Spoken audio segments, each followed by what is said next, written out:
welcome. I'm Vivian Brown, the editor of the Bear News, and this is a Bear Moment with Representative Rick Galindo from House District 117.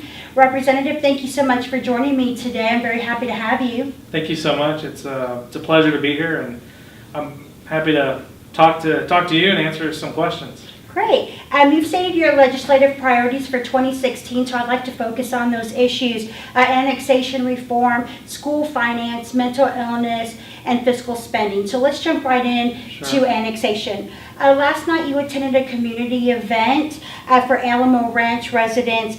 What were your main concerns that you heard about the annexation proposal? Well, you know, this is like our second or third event on annexation reform. It was our event. We co-hosted with the Glass House Policy.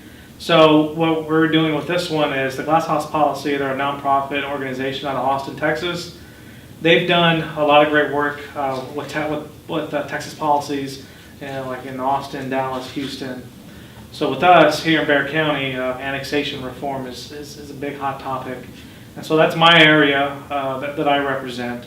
And so we invited everyone, the public, stakeholders, city, people inside the city, our area, I-10, 281, folks that are going through the annexation. Oh, that will be. So we invited a lot of them, and we talked about what the Glass House Policy is going to do. It's going to be a 3-month project. It's going to be online, and what folks can do, they can go on there and put their input on annexation, how they feel, what the city should be doing. So that's something that's going to kick off on September 1st, and so it's very exciting. Sounds great. Should the residents of these proposed annexation neighborhoods be allowed to vote on the issue? Sure, they should. I mean, I don't, me as a state rep, I don't believe in taxation without representation. So that's something that's very big.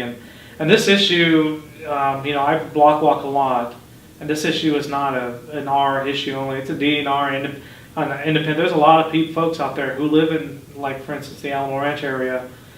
They're on set budgets. They're on set incomes, and a lot of folks work hard to move out there, and it's their own reasons why they want to move out there. And and the reality is they might or might not have to pay an extra $1,500 to $2,500 a year. And so what we're doing, we all get together, and we have these rallies. This is our third one that I've been a part of, and so this is something that's very important. The city has their own, they have their own positives, but at the same time, they need to focus in their realm of what they have. And like my district, 117, I do have a part of the city, which is the South San Valley High area.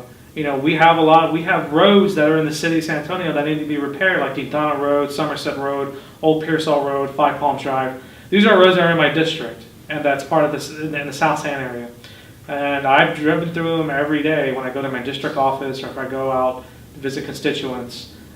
These roads need to be repaired. So maybe instead the city, land grabbing areas, they need to focus what's inside first. And then we can have that discussion. Will the city ever get their act together? I don't know. One would hope so. But that's violating almost property rights. On people who work hard to move out here. I think one of the issues that I've really heard from a lot of people was San Antonio Police Department is really about 200 officers short of what they need. Is the city going to have the resources to provide the first responders to these annexation areas? So they talk about they will eventually, if they were to annex all these areas. But that's years down the line. That takes bonds. That takes money for these places to be built. So what happens in the meantime? If these areas were to be annexed, it'd be insufficient services. Not only police, but fire, trash, services as well. So that's going to suffer a lot. And so a city this big, the city of San Antonio, they're already short, like you said, about 200 police officers, and so that's going to put more pressure, more of a burden. And the folks at Alamo Ranch, just give you an incident. So Alamo Ranch, Culebra 1604. So if they were to be annexed, and if there was an emergency, the first responders, San Antonio Police, without building any new infrastructure, the people that will respond would be from the substation that's off Calabria and 410. Wow. So can you imagine the traffic? You know, you have 410 and 151, and you have 90. Grossenbacher is always packed. 1604 and 90 is always packed. And so how are they going to get there in the response times? You know, the San Antonio Police, they do a great job, and the fire, they do wonderful jobs, and we're very lucky to have them. But at the same time, it's going to put more of a burden on them. And our ESDs, you know, that we have out there, ESD 2 and 7, which are in my district, they would suffer too. And so they would no longer have their positions. It would go eventually to San Antonio Fire. They'd have to start over, same scenario. And so everyone's happy in our area with the sheriff, the ESDs, to the trash pickup, Tiger Trash. You know, everyone is comfortable. You know, yeah, nothing is perfect, but everyone is, you know, pretty happy with what they have so far. But I think ultimately it comes down to putting it to a vote.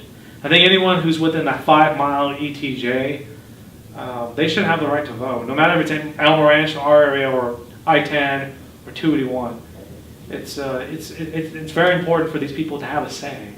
Seems like there's a lot of issues that still need to be resolved before we can move forward with even having a vote.